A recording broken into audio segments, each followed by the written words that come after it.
প্রধান উপদেষ্টা প্রতিশ্রুতি ভঙ্গ করে নির্বাচনী রোডম্যাপ ঘোষণা করেছেন। এই রোডম্যাপ একটি সুষ্ঠু নির্বাচন ভণ্ডুল করার জন্য নীল নকশা বলে মন্তব্য করেছেন বাংলাদেশ জামায়াতে ইসলামীর নায়েব আমির ডাক্তার সৈয়দ আব্দুল্লাহ মোহাম্মদ তাহের।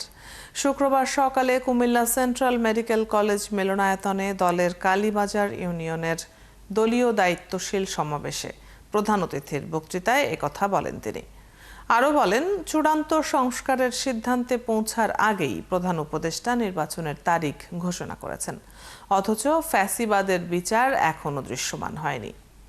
অন্তর্বর্তী সরকার প্রতিশ্রুতি দিয়েছিল তারা নিরপেক্ষ থাকবে, সংস্কার করবে এবং বিচার দৃশ্যমান করবে, এরপর নির্বাচন হবে। কিন্তু প্রধান উপদেষ্টা কথা রাখেননি।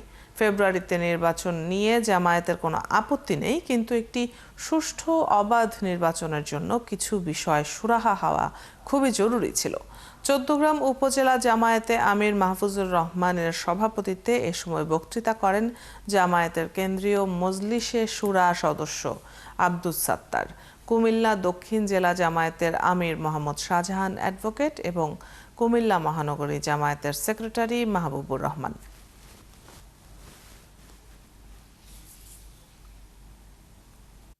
প্রধান উপদেষ্টা তার ওয়াদা ভঙ্গ করে সংস্কারের চূড়ান্ত পর্যায়ে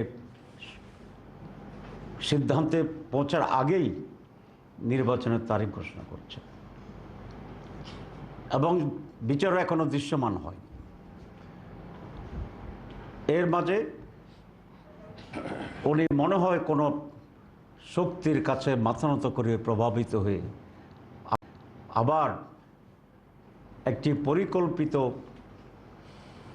নির্বাচনের দিকে এগিয়ে যাচ্ছেন বলে দেশবাসীর সন্দেহ পোষণ করছে।